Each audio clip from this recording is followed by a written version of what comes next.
In our last episode, we looked at the formation of the Grateful Dead and how in the 60s they released 4 very different albums. But now we're going to move into the 70s, and their sound is going to change and their popularity is going to grow by leaps and bounds. So, are you ready to continue this long, strange trip? All right, then, let's drop the needle.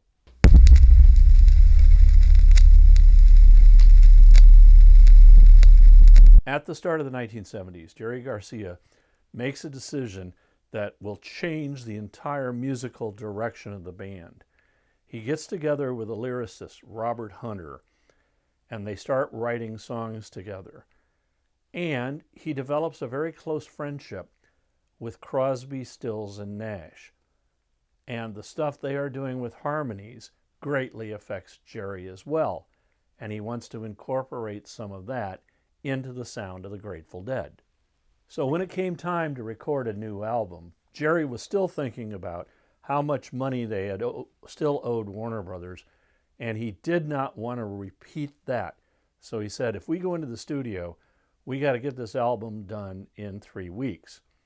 Now, at the same time, Jerry had picked up a steel guitar, and he was trying to teach himself to play steel guitar. And in fact, he formed another band called New Riders of the Purple Sage, which I also talked about in a previous episode.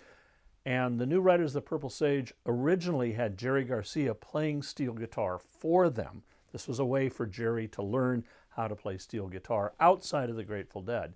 And in fact, New Riders of the Purple Sage would often open for the Grateful Dead when they played live shows. But anyway, armed with his steel guitar playing, Jerry and the band go into the studio to record Working Man's Dead. This is a fine album, unlike anything the Dead had done before. I love Uncle John's Band, Dire Wolf, Cumberland Blues, Easy Wind, and of course, Casey Jones. The album opened the doors for the Grateful Dead and brought in lots of new fans. And actually, in one of my previous episodes, when I was interviewing Brad Pico, the bass player in The Darkness, my band in high school, and I had him pick some of his favorite albums to take on the desert island. The third album that I would choose, and then I'll let you go back to choosing something, was Working Man's Dead. Yeah. That just, I don't know why, whether it was because of my shift in, at that time with Springfield having all of this country influence coming into things, and I was listening to the Byrds, and Graham Parsons was like really great. Okay, I just, and Flying Burritos and all of that.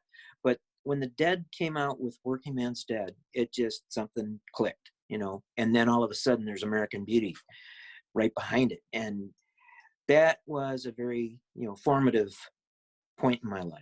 Well, it was such a turning point for the music of the Dead, too. It was like when that album Yes. came out, nobody expected the Dead to sound like that. Exactly, because you remember Oxa Moxa. Yeah. And the early stuff, it was just like, oh God, this is really trippy. The album reached 27 on the charts and became the Grateful Dead's biggest selling album to date. Now, the band went out on tour to support Working Man's Dead, and I saw them. And they were a totally different band from the band that I saw when they were in their psychedelic period. And like Brad, I kind of turned the page and went, hey, the Grateful Dead are really a good band. Just 6 months after the release of Working Man's Dead, the band releases their next album called American Beauty. And it continues in the same vein that Working Man's Dead started them down. It's also a very good album, but it was recorded under a cloud because it turns out their manager, Lenny Hart, was the father of the drummer Mickey Hart, and he had renegotiated the contract that Grateful Dead had with Warner Brothers, but did not tell any of the Dead about that, and absconded with a whole lot of the band's money. Nonetheless, the Dead rose to the occasion with this album.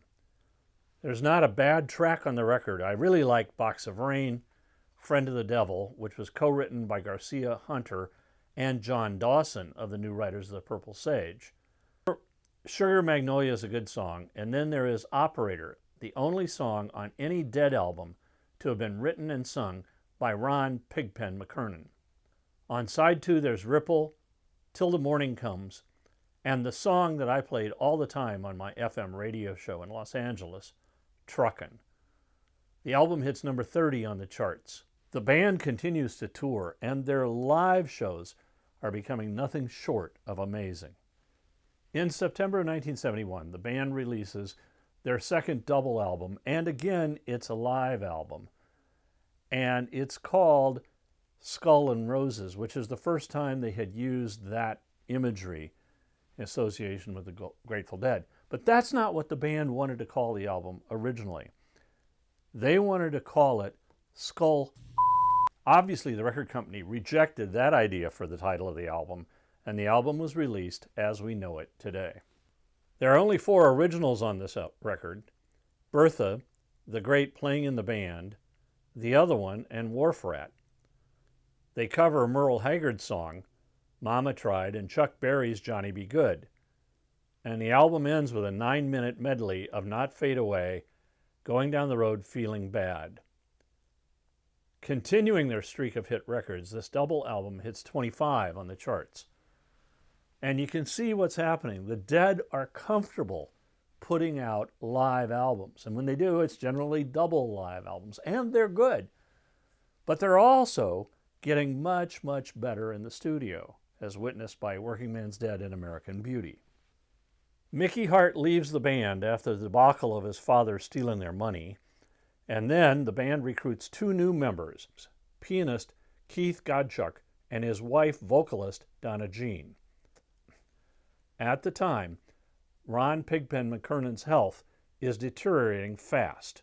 Beefed up with his additional sound, the band decides to undertake a massive tour of Europe. And they're traveling with 43 people, hangers-on, crew members, family, whatever. It's a very, very expensive tour to mount and maintain. And Warner Brothers says, well, the only way we can do this is if we take a 16-track recorder on the road with them and record a number of these shows and release a live album. And so they do, and it's called Europe 72, and it is a triple live album, and it is the Grateful Dead's 3rd live album. The record contains mostly new material, and it certainly showcases the power and talent of the Dead playing live. Lots of good stuff here.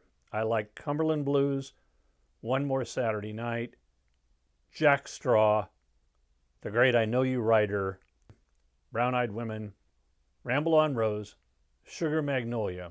The album was a big hit, reaching 24 on the charts, and it stayed on the charts for over 6 months. It's one of the Grateful Dead's best-selling albums. It sold over 1 million copies. But by 1973, Pigpen's health was so bad he could no longer tour with them. And then he died from liver disease. In July of 1973, to fulfill their contract with Warner Brothers, the Dead decide to record and release yet another live album. It is their 5th live album. It's called History of the Grateful Dead, Volume 1, Bear's Choice. The title refers to band soundman Owsley Stanley, known as Bear. It was originally intended to be Volume 1 in a series of live recordings. At this time, the band was playing an acoustic set and an electric set, and the album reflects that. I like Katie May, Dark Hollow, and Wake Up Little Susie, and the 18-minute Smokestack Lightning. But the album could only reach number 60. Freed from their commitment to Warner Brothers, the Grateful Dead decide to create their own record label. But they're not happy with one, they do 2.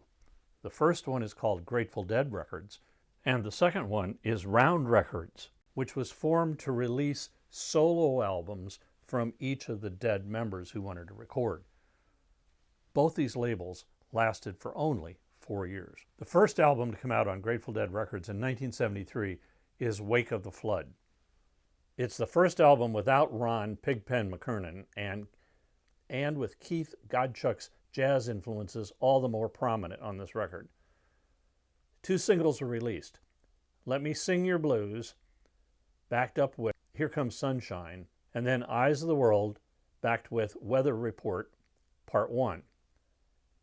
Even without any hit singles, the album reaches number 18 in the charts, which makes it the best-selling Dead album to that date.